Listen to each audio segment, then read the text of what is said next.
अच्छा अच्छा, इतने सारे शूट पे जाते हो आप तो अरे चड्डा साहब, कहाँ खुले सांड की तरह घूम रहे हो? अरे भाई साहब, बाहर बहुत गर्मी है तो इसलिए धूप से अपने रूप को बचाने के लिए एसी में चला आया था। अच्छा, तो एसी की हवा खाने के चक्कर में आप हमारे शो की ऐसी की तैसी करोगे? अरे भाई साहब समझा करो, 5 मिनट की बात है, कड़ाके की गर्मी हो रही है, यहाँ तो फिर भी थोड़ी राहत है। ये तो चाहत है। चाहत जी नमस्कार, माई सेल्फ एडवोकेट चड्डा, पेट रखता हूँ थोड़ा सा बड़ा। वैसे आप इस सफेद कंगारू के घर में, लगता है आप गलत जगह आ गई। चड्डा जी, लगता है पैंट के साथ साथ आपके दिमाग भी डगमगा रहा है। चाहत सही जगह है, आप गलत जगह आ गए। चाहत जी, मैं तो अपने बड़े पेट की वजह से बहुत परेशान हूँ, मैं ना कहीं भी चल कर नहीं जा पाता। मैं बताती हूँ, ये लुढ़क कर जाते हैं, इतना बड़ा पेट है ना। Right right, rolling rolling round round.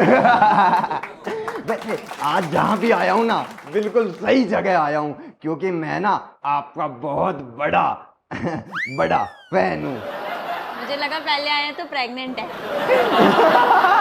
अक्सर हो जाती है गलत फहमी। ऐसे पकड़ के आ रहे थे ना भगते हुए, मैंने कहा देख रही हो चाहत जी, ये आदमी खुद को आपका फैन बता रहा है, जो खुद एसी की हवा खाने के लिए घर में घुसा चला आया। और सच बताना चड्डा जी, ये कूलर जैसा पेट आगे रखकर घूमते हो और खुद को फैन बताते हो, आपको शर्म नहीं आती?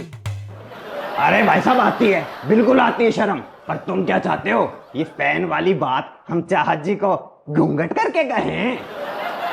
जिस हिसाब से आपकी गंदी शकल है, मुझे तो लगता है आपको अपना चेहरा डिलीट करवा देना चाहिए। भाई साहब, ये मेरी शक्ल है, आपके फंबल किए हुए डायलॉग नहीं, डिलीट करवा देना चाहिए। चड्डा जी, पहले तो ये अपने 8 महीने का पेट पीछे करिए, पीछे हटिए। वरना 10 किलो का भूसा पड़ेगा। ओ नहीं नहीं नहीं जी, ये थोड़ा पर्सनल चीज है। वैसे आप लोगों को दिक्कत क्या है मेरे पेट से? चाहत जी, मैं जब भी कहीं जाता हूँ कहते हैं इसको पार्किंग पे दे दो, इसको रेंट पर चढ़ा दो, बताओ। और आज आपकी तरह मोहल्ले के बच्चे बोले, अंकल कौन सा महीना चल रहा है? तो ये हमें तुम्हारे पेट से नहीं, तुम्हारी शक्ल से दिक्कत है। हम तो झेल लेंगे, लेकिन हमारे मेहमान नहीं झेल पाएंगे। नहीं, मुझे तो दोनों से है। देखा, देखो, हेलमेट पहन के घुमा करो। आओ इस पेट का भी कुछ करो। इसका कोई इलाज नहीं है, 9 महीने बाद ही। देखिए, आप दोनों के द्वारा मेरी इस शक्ल की 5 मिनट तक बेइज्जती करने के कारण मैं कार्रवाई कर दूंगा, पहले बता रहा हूँ, अदालत की कसम। आप अपने पहले पेट की कार्रवाई करके आओ, जाओ। चाहत ये इतना फर्जी वकील है हमारे मोहल्ले का, इतना फर्जी है कि पूरी जिंदगी में इसने आज तक एक भी केस नहीं जीता। ये बात इससे हजम नहीं होती है, इसलिए पेट भी इतना भारी है। ठीक है, इसने एक दिन जिद कर ली, मैं केस जीत के रहूंगा। जज साहब को कहता है, जज साहब, कानून की किताब के दूसरे सेक्शन के मुताबिक मेरे क्लाइंट को बाइज्जत बरी की जाए। जज साहब ने कहा, किताब दिखाओ। अब इन्होंने किताब पास की तो किताब के दूसरे पन्ने में इन्होंने 2000 की 2 नोटें रखी। जज साहब भी खुश हो गए, पर उन्होंने उल्टा गेम खेल लिया। उन्होंने कहा, भाई एक सबूत से काम नहीं चलेगा, 2 सबूत और लाओ।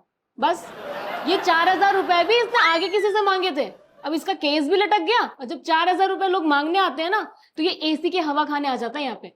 और तो और ये आदमी इतना खाता है, इतना खाता है कि इसके पेट के साथ साथ इसका पैंट भी निकल रहा है। देखिए देखिए मोहतरमा, पैंट ना हम जानबूझकर ढीली सिलवाते हैं, कल को हमारा काम धंधा आगे चलेगा, इसकी तरह बढ़ेगा, तो फिर जेब टाइट होगी, जेब टाइट होगी तो पैंट टाइट होगी ना। और शक्ल का क्या होगा? अगले जन्म में देखेंगे।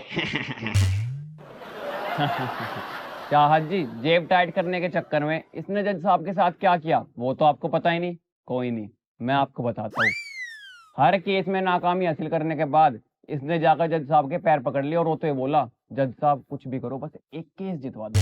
जज साहब ने इसकी मासूम सी शक्ल देखते हुए इसके कान में बोला, जेब गर्म कर दे। इस दिमाग के बीमार ने माचिस की तिल्ली जलाई और उनकी जेब में डाल दी। जज ने इसको थप्पड़ लगाते हुए पूछा, अबे तुझ प्राणी, ये क्या हरकत थी?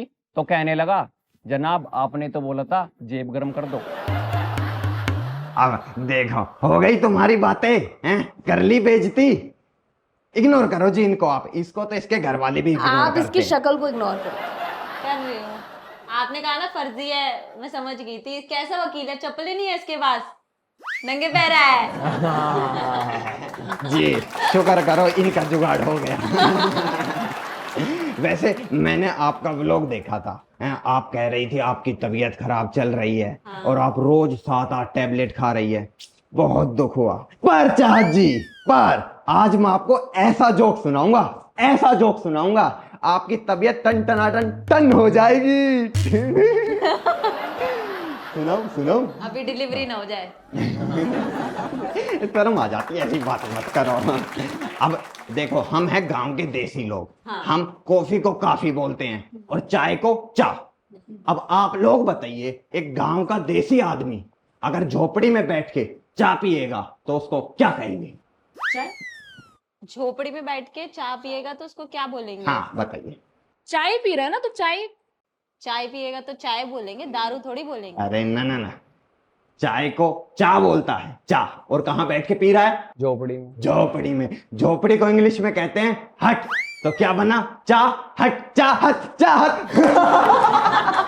फनी हो गया जी, बहुत फनी। बहुत गंदा जोक है तुम्हारी शक्ल की तरह बिल्कुल। आपको क्या दिक्कत है हमसे? क्या दिक्कत? चाहत जी को दिक्कत है, हमें दिक्कत नहीं है। वो हम देख लेंगे, उनकी दिक्कत झेली जाए। लेकिन ऐसी लड़की कुछ कहे तो देख सकते हैं, ऐसी लड़की कुछ कहे तो भाई साहब नहीं झेला जाएगा। एडवोकेट चड्डा से देखो ही मत तुम, तुम्हारी शक्ल देखने जैसी नहीं है। ये मेरी बेइज्जती कर रहे हैं ना ये इंसान। ये इस इंसान की मैं बताता हूँ, ये दूसरों की बेइज्जती करता है। तेरे आज चिट्ठे मैं खोलूंगा। खोलो बचपन खोलो। में इसकी मार्कशीट आई, हाँ इसके पापा ने देखा, बोला बेटे जोरावर नंबर तो कम है। हाँ बोला हाँ पापा कम तो है। कह रहे बेटा इतने कम है मेरा थप्पड़ मारने का मन कर रहा है। हाँ। कह रहा चलो पापा मैं बताता हूँ टीचर का घर का है। ऐसा नामाकूल है। वो टीचर आप ही होगे। फर्जी वकील यही है। सारी बातें बता दी इनको पहले ही। और ये जो मेरी बेइज्जती कर रही है ना, असल में चिढ़ती है मुझसे। इसका बॉयफ्रेंड अंधा था, अंधा।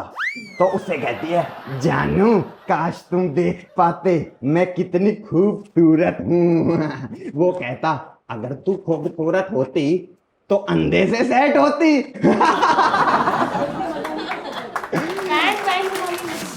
कहाँ गया इनका बॉयफ्रेंड अब? इनका बॉयफ्रेंड जी उसके आंखों का ऑपरेशन हो गया, अब सोचिए कहाँ जा सकता है।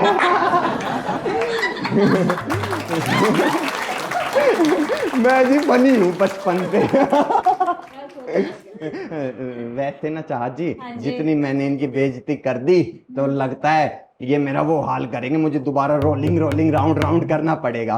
तो मैं पहले ही चलता हूँ। अच्छा जी नमस्कार। नमस्ते। चलता हूँ।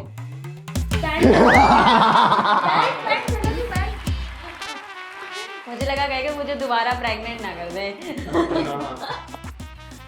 चाट चड्डा जी की तो एक पुरानी आदत है ऐसे छेड़ने की। आप बताओ कभी सेट पे किसी ने आपको परेशान किया या फ्लर्ट करने की कोशिश करी हो?